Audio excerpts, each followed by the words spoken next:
Welcome to master K TV. తాజా రాజకీయ పరిణామాలు చూస్తే రీసెంట్గా అంటే నిన్న మాజీ మన సీఎం ప్రస్తుత ఆంధ్ర సీఎం చంద్రబాబు నాయుడు గారు తెలంగాణకు సంబంధించి కీలక నిర్ణయాన్ని ప్రకటించారు. ఈ విషయంలో ఎలా ఉండబోతుందనే విషయాన్ని చెప్పడానికి కోట్ల శ్రీనివాస్ గారు పిసిసి సెక్రటరీ గారు మన స్టూడియోకి వచ్చి ఉన్నారు. వారితో మాట్లాడి ఇంకా డీటెయిల్స్ తెలుసుకునే ప్రయత్నం చేద్దాం. శ్రీనివాస్ గారు నమస్తే అండి. నమస్తే. శ్రీనివాస్ గారు, ఇప్పుడు నిన్న మీరు చంద్రబాబు గారి ప్రెస్ మీట్ చూసే ఉంటారు కదా, సో దీన్ని ఏ విధంగా చూడాలి? ఇప్పుడు రెండు రాష్ట్రాల మధ్యన చర్చలు జరిగి కేంద్ర ప్రభుత్వం నుంచి వచ్చే ఆదాయంలో కానీ మనం సృష్టించుకున్న వనరులు కానీ అదే కదా విభజన చట్టంలోని హామీలు కానీ ఈ రెండు రాష్ట్రాల పంపిణీ జరగలేదు. గత ముఖ్యమంత్రుల నిర్లక్ష్యం వలన అటు కేసీఆర్ గారు అటు జగన్మోహన్ రెడ్డి అహంకారంతో రెండు రాష్ట్రాలకు సంబంధించిన ప్రయోజనాలు అవి గంగలో కలిసిపోయినాయి. రెండు రాష్ట్రాలకు కూడా నష్టం జరిగినాయి. ఈరోజు చంద్రబాబు నాయుడు గారు ఆంధ్రప్రదేశ్ ముఖ్యమంత్రి అయిన తర్వాత వారు స్పీడ్గా రెండు రాష్ట్రాలకు సంబంధించిన విషయాలు, ఆస్తుల విషయాలనే కానీ మనకు ఆస్తుల పంపక విషయంలో కానీ భూ విషయంలో కానీ కృష్ణా నీటి విషయంలో కానీ మన వాటా మనకు ఎంత రావాలనే విషయంలో కానీ అందుకోనికే చంద్రబాబు నాయుడు గారు మా తెలంగాణ ముఖ్యమంత్రి గారికి లేఖ రాయడం జరిగింది. స్పందించిన గౌరవ ముఖ్యమంత్రి రేవంత్ రెడ్డి గారు ఇమ్మీడియట్గా దానికి రెడ్ కార్పొరేట్ వేసారు, వెల్కమ్ చెప్పి ఇలా హైదరాబాద్ వేదికగా ప్రగతి భవన్ వేదికగా ఈరోజు చర్చలు జరిపారు మొన్న 2 రోజుల క్రితం. చర్చల ఫలితం ఏమొచ్చిందంటే స్పష్టంగా రేవంత్ రెడ్డి గారు ఒక మాట చెప్పారు, విభజన చట్టంలోని హామీలు నెరవేరాలి, రెండు రాష్ట్రాల మధ్యన ఆస్తుల ఎంతున్నాయి దాని మీద ఒక కమిటీ వేయాలి, ఆ కమిటీ ద్వారా చర్చించిన తర్వాత ఎవరు ఆస్తులు వాళ్ళు పంచుకోవాలని. ముఖ్యంగా కృష్ణా వాటర్ మీద మన షేర్ ఎంత, కృష్ణా ట్రిబ్యునల్ ఏం చెప్తుంది, మనం ఎందుకు పాటిస్తలేం, ఆ వాటా ఎంతకు రావాలి తెలంగాణ కాని మీద సుదీర్ఘమైన చర్చనే జరిగింది. అదేవిధంగా తిరుమల తిరుపతి దేవస్థానంలో మన షేర్ ఎంత, తెలంగాణ షేర్ ఎంత, పాలక మండలిలో మా షేర్ ఎంత, అంటే పాలక మండలి నియమించేటప్పుడు ఎంతమంది మెంబర్లను మాకిస్తారు. అదేవిధంగా ఇక్కడ ఉన్న ప్రజాప్రతినిధులు సిఫార్సు చేసిన లేఖలను వాళ్ళు పరిగణనలోకి తీసుకోవాలి. గతంలో పరిగణలోకి తీసుకోవాలి, ఇప్పుడు కూడా తీసుకుంటలేరు. అందుకని రేవంత్ రెడ్డి గారు గౌరవ ముఖ్యమంత్రి గారు చాలా స్పష్టంగా చెప్పారు, మా షేర్ మాకు కావాలి, మీ షేర్ మీకు ఉండాలి. రెండు రాష్ట్రాల ముఖ్యమంత్రులు ఏకాభిప్రాయానికి వచ్చినప్పుడు ఏమవుతాయంటే ఈ దేశంలోనే ఒక ఆదర్శవంతమైన రాష్ట్రాలుగా తెలుగు రాష్ట్రాలుగా కీర్తించబడతాయి. అంటే ఇప్పుడు టీటీడీ సంబంధించినటువంటి ఇది అడిగారు. అదేవిధంగా తెలంగాణలో ఉన్న భద్రాచలం కానివ్వండి ఇతర దేవాలయాల్లో కూడా అభివృద్ధికి అప్పుడు జాయింట్ స్టేట్లో ఉన్నటువంటి ఇన్కమ్ని వాడి ఉంటారు కదా, దాన్ని కూడా షేర్ చేయడానికి రెడీగా ఉన్నారు. తప్పకుండా ఇప్పుడు మనకు రెండు రాష్ట్రాల విభజన జరిగిందే ఆ ప్రాతిపదిక మీద జరుగుతుంది. ప్రతి విషయమైనా ఇలా సెక్రటరేట్ ఉంది, సెక్రటరేట్ పాత భవనాలు ఉన్నాయి. అసలు విభజన చట్టంలోని ఉమ్మడి ఆంధ్రప్రదేశ్ విడిపోయింది. అవును, మన జూన్ 2వ తారీఖు నాడే ఆంధ్రప్రదేశ్ తెలంగాణ. ఈ ఉమ్మడి ఆంధ్రప్రదేశ్ ఉమ్మడి రాజధాని కాదు, ఇలా ప్యూర్లీ హైదరాబాదు తెలంగాణ ఆస్తి, తెలంగాణ రాజధాని. అవును, వాళ్ళకి ఎలాంటి హక్కులు లేవు ఇలా ఆంధ్రప్రదేశ్ వాళ్ళకు. అవును, అయినా కానీ ఈ పంపకాల విషయంలో జాప్యం జరిగింది కాబట్టి ఇద్దరు రాష్ట్రాల ముఖ్యమంత్రులు చొరవ తీసుకొని ఈ శాశ్వత పరిష్కారం కోసం వాళ్ళు కృషి చేయడంలో రెండు తెలుగు రాష్ట్రాలు ఇలా ఆనందపడతా ఉన్నాయి. కనుకనే ఇలా చంద్రబాబు నాయుడు గారు రేవంత్ రెడ్డి గారు ఒక ప్లాట్ఫామ్ మీద కూర్చొని వాళ్ళ అధికారులతో మా అధికారులతో కూర్చోబెట్టుకొని ఒక 2 కమిటీలు వేసారు. ఈ కమిటీల ఉద్దేశం ఏంటంటే ఎక్కడ ఆస్తులు ఉన్నాయి, ఎక్కడ భూములు ఉన్నాయి, తెలంగాణకు సంబంధించినవి, అదేవిధంగా ఆంధ్రప్రదేశ్కి సంబంధించినవి, కృష్ణా వాటర్లో మన వాటా ఎంత, ట్రిబ్యునల్ ఏం చెప్తుంది, అదేవిధంగా తిరుమల తిరుపతి దేవస్థానంలో మన షేర్ ఎంత, ఆ షేర్ ప్రకారంగా తెలంగాణకు రావాల్సింది ఎంత. అందుకో 2 కమిటీలు వేసి ఆ కమిటీలలో నిపుణులను పెట్టి ఆ నిపుణుల సూచనల మేరకు వాళ్ళు ఇచ్చిన రిపోర్ట్ ప్రకారంగా తెలుగు రాష్ట్రాలు రెండు కూడా సాఫీగా జరుగుతుందని నా అభిప్రాయం. శ్రీనివాస్ గారు, ఇప్పుడు ఓకే మీరు చెప్పింది ఏదైతే ఉందో విభజన చట్టం ప్రకారం ఏ విధంగా ఆస్తులు పంపకాలు ఏవైతే అనేది అదొక అంశం అయితే, నిన్న చంద్రబాబు నాయుడు గారు ఎన్టీఆర్ ట్రస్ట్ భవన్లో మీటింగ్లో ఏం చెప్పారంటే, నాకు తెలుగు రాష్ట్రాలు రెండు కలలాంటివి, ఈ విషయాన్ని ఇప్పుడే కాదు రాష్ట్రం విడిపోక ముందు కూడా నేను ఇదే మాట అన్నాను, ఇప్పటికీ నాది అదే స్టాండు, ఈ రాష్ట్రంలో కూడా తెలుగుదేశం పుట్టిందే ఇక్కడ, తెలుగుదేశాన్ని ఎన్టీ రామారావు గారు అనౌన్స్ చేసిందే ఈ తెలంగాణ గడ్డ మీద. ఈ తెలుగు రాష్ట్రాలు రెండు కూడా నాకు రెండు సమానమే. నాకు ఇక్కడ కూడా మా యొక్క పార్టీని మేము మళ్ళీ స్టార్ట్ చేస్తాం, రీస్టార్ట్ చేస్తున్నాము అని చెప్పారు కదా. దీన్ని మీరు అధికార పార్టీ లాగా మీరు ఏ విధంగా చూస్తారు? అంటే ఇక్కడ ప్రతి పార్టీ అధ్యక్షుడు తన పార్టీ నిర్మాణం కోసం ప్రయత్నం చేస్తారు. రెండు కాండ్ల సిద్ధాంతం గతంలో చంద్రబాబు నాయుడుకు ఉన్న సిద్ధాంతమే. ఈరోజు ఆంధ్రప్రదేశ్లో గెలిచిర్రు. మేము ఆల్రెడీ తెలంగాణ రేవంత్ రెడ్డి గారి నాయకత్వంలో మేము శాసనసభ కానీ పార్లమెంట్లో కానీ మంచిగా మెజారిటీ తెచ్చుకున్నాం, మంచిగా ఉన్నాం. ఇలా రేవంత్ రెడ్డి గారు కూడా మా కార్యకర్తలను కానీ మమ్మల్ని కానీ పార్టీ నిర్మాణం ఎట్లా చేయాలి, ఏ విధంగా చేయాలి, మెంబర్షిప్ డ్రైవ్ ఎట్లా చేయాలి అనే ఒక ప్లాన్ మాకు ఉంటుంది ఏఐసిసి గైడ్లైన్స్ ద్వారా. ఇలా వాళ్ళకు ఏఐసిసి గైడెన్స్ ఉండదు, చంద్రబాబు నాయుడే చీఫ్. అవును. కాబట్టి తన కార్యకర్తలను ఉద్దేశించి కానీ తన పార్టీ నిర్మాణం కోసం కానీ వాళ్ళు ఒక పార్టీ అధ్యక్షునిగా తప్పు లేదు, పార్టీ నిర్మాణం చేసుకోవడంలో తప్పు లేదు. ప్రజలు ఎవరికి ఓటేస్తారా అనేది ప్రజలు అంతిమంగా ప్రజలు నిర్ణయిస్తారు. ఈ నేలకు, ఈ భూమికి, ఈ గాలికి, ఈ యొక్క గడ్డకున్నది ఒక ప్రత్యేక తెలంగాణ అంశం మీద ఉన్నది. కాబట్టి వేరే పార్టీలకు స్కోప్ ఇస్తారని అయితే నేను అనుకోను. ఇవాళ ఇంకొకటి, మా రాహుల్ గాంధీ గారు సూచన మేరకు కానీ మా రేవంత్ రెడ్డి గారు ముఖ్యమంత్రి అయిన తర్వాత పలు యొక్క పథకాలను అమల్లోకి తీసుకొస్తున్నాం. ఇలా 6 గ్యారంటీలు ఉన్నాయండి. 6 గ్యారంటీలు ఈరోజు ప్రజల వద్దకు తీసుకెళ్తున్నాము. అదేవిధంగా రాహుల్ గాంధీ డిక్లేర్ చేసిన రైతు డిక్లరేషన్ కానీ, ప్రియాంక గాంధీ గారు డిక్లేర్ చేసిన యువత డిక్లరేషన్ కానీ, ఇలా మహాలక్ష్మి పథకం కదా, ఇలా మహిళలు దాదాపు తెలంగాణ రాష్ట్రంలో 4 కోట్ల మంది ఉంటే 2 కోట్ల మంది మహిళలు ఉంటే ఇలా సస్యశ్యామలంగా అంటే ఆనందంగా వాళ్ళు ఇలా ప్రయాణిస్తారు కదా. ఇలా యాదగిరిగుట్ట తీసుకొని, భద్రాచలం తీసుకొని, కుమరవెల్లి మల్లన్న తీసుకొని దేవస్థానాలు ఎక్కడ పోయినా కానీ మహిళలకు ఇలా సులభమైన మార్గాన్ని పెట్టినాం. కాబట్టి ఇలా వేరే పార్టీలకు తెలంగాణలో మాత్రం స్కోప్ ఉండదు. ఇంకొక 10-15 సంవత్సరాలు మాత్రం కాంగ్రెస్ పార్టీని ఆదరిస్తారు. ముఖ్యంగా రేవంత్ రెడ్డి గారి యొక్క ముందు చూపు, వారి యొక్క మార్గదర్శకము, వాళ్ళ యొక్క డైనమిజం, వాళ్ళ కార్యకర్తలను ఏ విధంగా ప్రొటెక్షన్ చేయాలనే సంకల్పం, పరిపాలన మీద పట్టున్న నాయకుడు. రెండవది ఏంటంటే రేవంత్ రెడ్డి గారికి ఇంకా ప్రత్యేక శైలి ఏంటంటే ఒక గ్రామీణ స్థాయి నుంచి వచ్చిన నాయకుడు. ఒక జెడ్పీటీసీ, ఒక ఎమ్మెల్సీ, 2 సార్లు శాసనసభకు, అదేవిధంగా మరి పార్లమెంటుకు, అదేవిధంగా మా పిసిసి వర్కింగ్ ప్రెసిడెంట్గా, ప్రస్తుత ముఖ్యమంత్రిగా 6 నెలలు కంప్లీట్ అయిపోయినాయి. పిసిసి ప్రెసిడెంట్గా 3 సంవత్సరాలు కంప్లీట్ అయ్యాయి. అంటే ఈ జీవన శైలి మీద, ఈ గడ్డన జీవన విధానం మీద పట్టున్న నాయకుడు.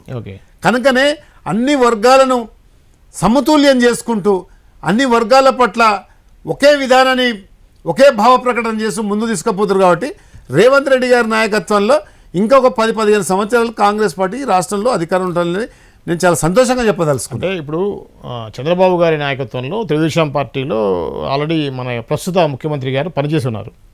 సో గతంలో గురువు గారు అనే సంబోధించేటువంటి జనాలు, తర్వాత గురువు గారు కాదు, మేమిద్దరం కొలీగ్స్ అని చెప్పేసి రేవంత్ రెడ్డి గారు ప్రస్తావించడం జరిగింది. వాటర్ రెడ్డి మేబీ ఒకే పార్టీలో ఉన్న వ్యక్తులు కాబట్టి, అక్కడ అతను సీఎం, ఇక్కడ సీఎం కాబట్టి బీఆర్ఎస్ నాయకులు అనేటువంటిది ఏంటంటే మళ్ళీ రాష్ట్రాన్ని కలిపే పరిస్థితి ఉంటుంది, ఇద్దరు కూడా కలిపి దేశాన్ని ఇచ్చేస్తారనేది, మా రాష్ట్రాన్ని నాశనం చేసే పరిస్థితి ఉంది, 2 కలిపేటువంటి ప్రయత్నాలు జరుగుతాయన్నారు. దీని మీద మీ కామెంట్ ఏంటి? ఇప్పుడు బీఆర్ఎస్ నాయకులు మతి తప్పి ఉన్నారు. అంటే ప్రతిపక్షం ఉండాలనే కోరుకుంటాం మేము కాంగ్రెస్ పార్టీ నుంచి, కానీ మా గౌరవ ముఖ్యమంత్రి రేవంత్ రెడ్డి గారు ప్రతిపక్ష పాత్ర ప్రజలు ఇచ్చినప్పుడు దాన్ని ఏ విధంగా సమర్థవంతంగా శాసనసభలో ప్రజెంట్ చేయలేని దౌర్భాగ్య స్థితిలో ఇలా టీఆర్ఎస్ వాళ్ళు ఉన్నారు. వాళ్ళు రాజకీయ ప్రయోజనాలే ముఖ్యం, ప్రజా ప్రయోజనాలు వాళ్ళకు ముఖ్యం కాదు. టీఆర్ఎస్ వాళ్ళకి కానీ, కేసీఆర్ కానీ, కేటీఆర్ ఇలా 2 రాష్ట్రాలను కలుపుతారనే వాదన ఎందుకు వస్తుంది వాళ్ళకు? మీరు శాసనసభకు వచ్చి మేము మేడిగడ్డ మీద కానీ నీటిపారుదల శాఖ పరిధిలో మా ఉత్తమ్ కుమార్ రెడ్డి గారు మా ముఖ్యమంత్రి గారు పవర్ పాయింట్ ప్రజెంటేషన్ చేస్తే మీరు శాసనసభకు రాలేదు. అక్కడనే మీరు పూర్తి స్థాయిలో చనిపోయిన పాములేగా తయారు. ఇలా 2 రాష్ట్రాలు కలపాలంటే అంత ఆషామాషి అది మన కళలో కూడా ఊహించుకోలేదు. ఇక్కడ జరగదు, కొన్ని దేశాలు కలిసినాయి, అది వేరే విషయం. ముఖ్యంగా తెలంగాణ గడ్డకు తెలంగాణ పౌరుషము, తెలంగాణ ఉద్యమం అనేది ఒక చరిత్ర. తెలంగాణ సాయుధ పోరాటం కూడా ఒక చరిత్రనే. అట్లాంటి సాయుధ పోరాటం చేసి, తెలంగాణ పోరాటం చేసి సుదీర్ఘ 60 సంవత్సరాలు దాదాపు 1200 మంది విద్యార్థులు తొలి దశ ఉద్యమంలో 360 పైచిలుగా ఉద్యమకాలు చనిపోయిన తర్వాత ఈరోజు 2 రాష్ట్రాలకు ముఖ్యమంత్రులు ఏర్పడు పరిపాలన సౌలభ్యం కోసమే చూస్తారు తప్ప అటు చంద్రబాబు నాయుడు కూడా అది కోరుకోడు. చంద్రబాబు నాయుడు గారు కూడా ఇలా సఫిషియెంట్, ఆయన స్థానంలో ఆయన మంచిగా ఉన్నాడు. ఆయన స్థానంలో ఆయన ఆంధ్రప్రదేశ్ను డెవలప్ చేయాలనుకుంటున్నాడు, ఆయన అమరావతిని డెవలప్ చేయాలనుకుంటున్నాడు, సింగల్ రాజధానిగా డెవలప్ చేయాలనుకుంటున్నాడు. కానీ తెలంగాణలో ఇది చేయాలనుకుంటున్నాడు కదా. ఇలా ముఖ్యమంత్రి గారు కూడా మా ముఖ్యమంత్రి గౌరవ రేవంత్ రెడ్డి గారు ఏమనుకుంటారు, తెలంగాణలో ఉన్న 33 జిల్లాలను అభివృద్ధి చేయాలనుకుంటున్నాడు. రేపు మీరు ఈరోజు చూసిరు రాజశేఖర రెడ్డి గారి జయంతి కార్యక్రమంలో పాల్గొన్నారు. రేపు నుంచి మహబూబ్ నగర్ అదేవిధంగా అన్ని జిల్లాలకు పర్యటక శ్రీకారం చుట్టారు. అంటే మనము 29 రాష్ట్రాలలో ఒక ఆదర్శవంతమైన రాష్ట్రంగా రావాలని, ఒక ఆదర్శమైన రాష్ట్రంగా తీర్చిదిద్దాలని ముఖ్యమంత్రి ఎప్పుడైతే ప్రమాణ స్వీకారం చేసిరో ఏది డిసెంబర్ 7 తారీఖు నుంచి ఈ రోజు వరకు కూడా గౌరవ ముఖ్యమంత్రి రేవంత్ రెడ్డి గారు ఇంతవరకు పూర్తి స్థాయిలో రాత్రులు గడుపుతున్నలో ఎలాంటి అతిశక్తి లేదు. ముఖ్యమంత్రి గారితో సహా మా యొక్క మంత్రిమండలి కూడా ఇలా డిప్యూటీ చీఫ్ మినిస్టర్ కానివ్వండి, కెప్టెన్ ఉత్తమ్ కుమార్ రెడ్డి గారు, కోమటిరెడ్డి వెంకటరెడ్డి గారు కానీ అనేక మంది శ్రీధర్ బాబు గారు లాంటి వాళ్ళు సీనియర్ మంత్రులు కూడా ఇలా నిద్రలేని రాత్రులు గడుపుతూ ఉన్నారు. ఇలా తెలంగాణలో ఏకైక ఏజెండా ఏందని మన శ్రీధర్ బాబు గారు విదేశ పర్యటనకు పోయి మన గడ్డ మీద పెట్టుబడులు తేవడానికి వారు సాయశక్తుల కృషి చేస్తూ ఉన్నారు, సాయశక్తుల పనిచేస్తున్నారు. కాబట్టి ఇలా పెట్టుబడులు మన తెలంగాణకు వస్తున్నాయి. ఇలా ఆంధ్రప్రదేశ్ కంటే కూడా తెలంగాణ గడ్డకు కొంత ఒక పటిష్టమైన వాతావరణం మనకు ఉంది, సమతుష్ట మండలం మనది. కాబట్టి ఇక్కడ పెట్టుబడులు పెట్టడానికి పెట్టుబడిదారులు వస్తారు. కాబట్టి ఈ ప్రయత్నంలో మా ముఖ్యమంత్రి గారు మా మంత్రులు ఉంటే అక్కడ మాత్రం చంద్రబాబు నాయుడు గారు రాజధాని డెవలప్మెంట్ చేసుకోవాలి, అదేవిధంగా అక్కడ ఆరోగ్యశ్రీని డెవలప్మెంట్ చేయాలి, అదే ఫీజు రియంబర్స్మెంట్ డెవలప్ చేయాలి, ప్రజలకు ఏ విధంగా పోవాలని ఆయన పోతుండు. వారి దారిలో వాళ్ళు పోతురు, మన దారిలో మనం పోతురు. 2 రాష్ట్రాలు కడతారు. ఈ సన్యాసులకు ఏమైనా బుద్ధి ఉందా అండి?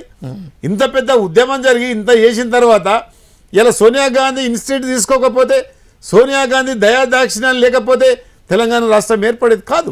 తెలంగాణ ఏర్పడే నాటికి రాష్ట్రానికి 16,000 కోట్ల ధనిక రాష్ట్రానికి ఇస్తే ఈ దౌర్భాగ్య టీఆర్ఎస్ ప్రభుత్వము 6 లక్షల అప్పు చేసి పుట్టబోయే బిడ్డ మీద కూడా దాదాపు ₹1,00,000 అప్పుగా చేసిందండి. సిగ్గు శరం ఉండాలి ఇప్పటికైనా టీఆర్ఎస్ నాయకులకు. ఇలాంటి వ్యాఖ్యలు చేస్తున్నందుకు 2 రాష్ట్రాలను కలుపుతా అని ఒక వితండవాదం, అది ఎవరు నమ్మరు. మరొక్కసారి టీఆర్ఎస్ను మాత్రం మరొకసారి బొంద పెడతారు. ఇప్పటికే ప్రతిపక్ష హోదా ఇచ్చారు, ఇలాంటి కామెంట్ చేస్తే పూర్తి స్థాయిలో తీసుకుపోయి హుస్సేన్ సాగర్లో కలుపుతారు. శ్రీనివాస్ గారు, ఇప్పుడు పోయిన పార్లమెంట్ ఎలక్షన్లో మీకు బీజేపీకి సమానంగా వచ్చాయి, 8 వచ్చాయి కదా. ఈ క్రమంలో మీకు బీజేపీ ప్రధాన ప్రత్యర్థి అనుకోవడానికి అవకాశాలు ఎక్కువ ఉన్నాయి. బీజేపీనే మీకు ప్రధాన ప్రత్యర్థి అని. అయితే ఇప్పుడు ఆల్రెడీ ఆంధ్రప్రదేశ్లో ఉన్నటువంటిది ఎన్డీఏ కూటమి. ఇక్కడ తెలంగాణలో కూడా సేమ్ అదే తెలుగుదేశము, బీజేపీ, జనసేన కలిసి పోటీ చేస్తే మీకు ఎలా ఉండబోతుంది? మీకు ప్రధాన ప్రత్యర్థి వాళ్ళే అనుకోవచ్చా రాబోయే ఎలక్షన్లో? ఇప్పుడు జాతీయ స్థాయిలో అండి, కాశ్మీర్ నుంచి కన్యాకుమారి వరకు కాంగ్రెస్ పార్టీకి రాజకీయ ప్రత్యర్థి ఎవరంటే భారతీయ జనతా పార్టీ. ఈ రాష్ట్రంలోకి వచ్చేసరికి బీఆర్ఎస్ఏ మాకు ప్రత్యర్థి అవుతుంది. ఒకవేళ మీరన్నట్టుగా కూటమిగా కూడి వాళ్ళు 3 వస్తే కూడా ఇలా కాంగ్రెస్ పార్టీని తట్టుకునే పరిస్థితులు లేరు. ఎందుకంటే ఆంధ్రప్రదేశ్కున్న పరిస్థితులు వేరు, తెలంగాణలో ఉన్న పరిస్థితులు వేరు. ఇక్కడ జనసేనకు కనీసము ఒక ఇత్తనం కూడా లేదు కదా. ఇలా భారతీయ జనతా పార్టీకి ఎక్కడ ఉందండి? గతంలో దాదాపు 103 స్థానాల్లో డిపాజిట్లు కోల్పోయిన చరిత్ర. చంద్రబాబు నాయుడు పార్టీకి, తెలుగుదేశం పార్టీకి ఇక్కడ ఒక సీటు కూడా కాదు కదా, ఒక కార్పొరేటర్ కూడా లేడు. ఒక కార్పొరేటర్ లేని పార్టీ తెలుగుదేశం పార్టీ, ఒక ఇత్తనం కూడా నాటని జనసేన పార్టీ. అక్కడక్కడ అర్బన్ ఏరియాలో కొంత బీజేపీ వికసించినా గ్రామీణ స్థాయికి వచ్చేసరికి బీజేపీకి ఓటు బ్యాంక్ లేదు. మొన్న 8 ఎట్లా వచ్చినాయంటే దేశ రాజకీయాలను చూసి ఇక తెలంగాణలో ఓటేసారు. అదే మీరు అసెంబ్లీకి వచ్చేసరికి మాకు 65 సీట్లు ఇచ్చిర్రు రేవంత్ రెడ్డి గారి నాయకత్వంలో. మరి అదే 8 సీట్లు ఎందుకు ఇచ్చినాయంటే ఇక్కడ ప్రాంతీయ పరిస్థితులు వేరుంటాయి. అందుకనికే 39 బీఆర్ఎస్కి ఇచ్చారు, మాకు 65 ఇచ్చారు, వాళ్ళకి 8 సీట్లు ఇచ్చారు. కనుక జాతీయ స్థాయిలో ఎప్పుడు కూడా మాకు బీజేపీ ప్రత్యర్థి, దాన్ని ఎవరు కాదని లేదు. ఇక్కడ వచ్చేసరికి ఒకవేళ వస్తే మళ్ళీ బీఆర్ఎస్ఏ మాకు ప్రత్యర్థి అవుతుంది. కానీ ఈ కూటములు తెలంగాణలో పని చేయవు. ఒక ఉద్యమ స్ఫూర్తిన గడ్డ, ఒక సినిమా తారలకు ఇదంగా ఎక్స్పైర్ అయిన నాయకులకు స్థానం ఇచ్చే గడ్డ మాత్రం కాదు ఇది. చంద్రబాబు గారు అనేది ఏంటంటే తెలుగుదేశానికి రూట్ లెవెల్స్లో ఎన్టీ రామారావు అప్పుడు నుంచి ఉన్నటువంటి ఏదైతే పార్టీ ఉందో పార్టీ కార్యకర్తగా నాయకులు కానీ వివిధ నాయకులు వేరే పార్టీలకు వెళ్ళినప్పుడు కూడా కార్యకర్తలుగా మాతోటే ఉన్నారు.